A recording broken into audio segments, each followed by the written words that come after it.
Okay, so you guys wanted the absolute latest on what's happening with Russia and Ukraine. Right. Right.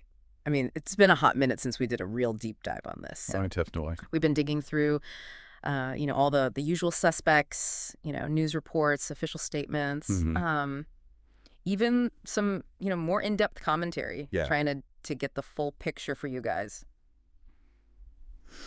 It's complicated. It is complicated. It is messy, Yeah, but we're gonna try and do our best to unpack it all for you. All right. absolutely. So, are you ready?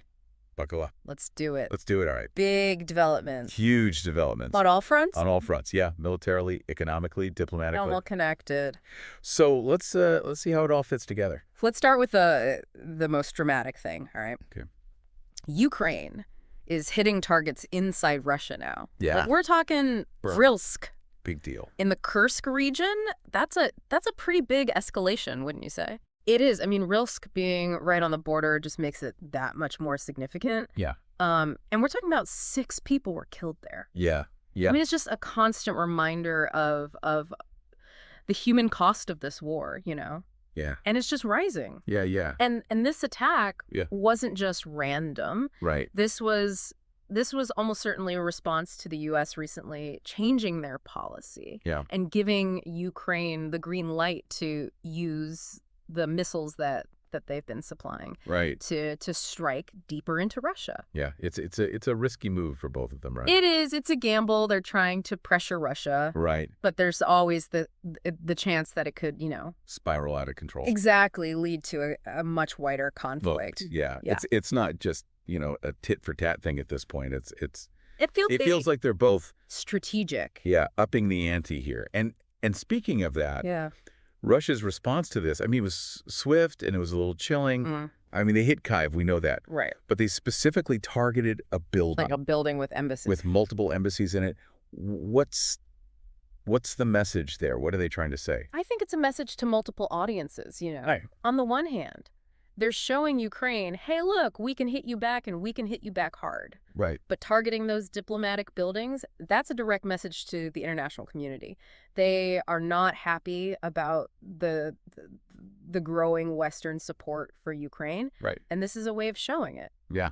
And it's risky. They could end up alienating countries that might have stayed neutral. Right. Right. Yeah, you got to wonder what the long-term consequences of that are going to be. Yeah. But even with all these, kind of dramatic strikes and counterstrikes, the ground war Yeah, is still just brutal. it is. I mean, Ukraine just got 503 bodies of their soldiers back, And most of them from the Donetsk region. just heartbreaking. Just heartbreaking. And, to get those bodies back from Russia, Yeah. it makes you wonder. It makes you wonder how they're treating Yeah. the prisoners of war that they have. Yeah. And it's just, it's just a grim reminder Yeah. of the human cost of this conflict.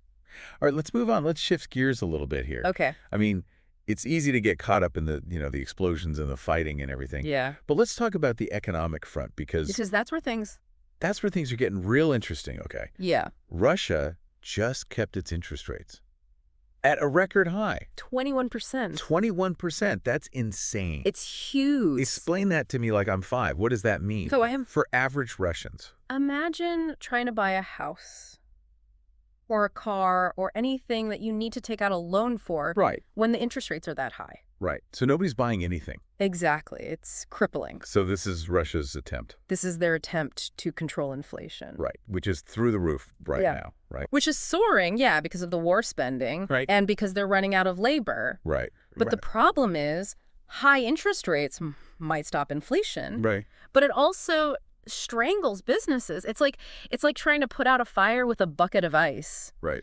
You might dampen the flames, Yeah. but you're going to freeze everything else too. So Putin's in kind of a tough spot here, right? Oh, absolutely. I mean, Yeah. he's got to keep the war machine running, He does. but he's also got to keep the economy From collapsing. from collapsing. And he can't ignore the potential for backlash right. from the people. From his own people. Yeah, it's a tough balancing act. It is a tough balancing act. It is. And it's not just internal pressure that he's facing either. I mean, the IMF, yeah. the International Monetary Fund, they just approved another $1.1 billion Wow.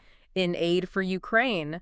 And that brings the total that they've given them to almost $10 billion Since last March. since last March. Yeah. And the IMF's role is to help stabilize economies. Right. So this is a huge vote of confidence for Ukraine. Yeah. And it's a pretty clear sign that the world is rejecting what Russia is doing. All right. So we've got the fighting, we've got the economy. Let's wade into the political swamp here. Oh, good, Fluid. Ursula von der Leyen. The EU chief? Right. The EU chief, she didn't mince words, okay? No. She came out strong, condemned the attacks on Kyiv, Right. and basically said Russia is breaking international law. Mm-hmm. That can't be good for Putin, right? No, that's going to be tough to come back from diplomatically. Yeah. But it's never simple with this conflict. Right. You've also got Viktor Orban, Viktor Orban? the Prime Minister of Hungary, Yeah, right. who is known for being pretty pro-Russia. Yeah. He's called for a Christmas truce A Christmas truce? and a prisoner exchange. It makes you wonder Yeah. what's his angle there. Yeah, is this a genuine peace effort? Or is he just trying to stir up trouble Yeah. in the EU? It does highlight how divided Europe is It does. on how to deal with all this. Absolutely. And then you've got Olaf Scholz, The German the chancellor. German chancellor, right?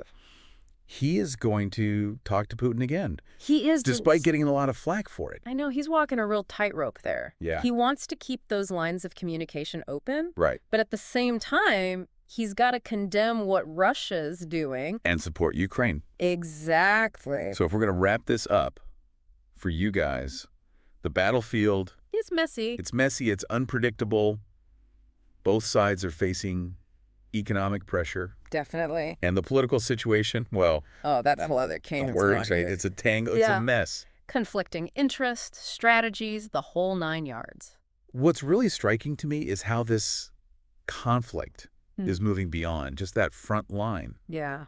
You know, we're seeing military and diplomatic actions that are having ripple effects across the world. We've got to watch this carefully. Yeah, The potential for things to get even worse is real. it's real. And as we head into winter, Yeah. think about how that's going to impact everything, right? Everything. Troop movements. Troop movements. How do they fight? Yeah, the fighting condition. The energy crisis in Europe. Yeah. How all the players Yeah. make their next move. This is far from over, guys. Oh, I am close. The next few months, I think, are going to be crucial. They are. So stay tuned. Yeah, we'll keep you updated. We'll keep you updated, absolutely. Expert speaker.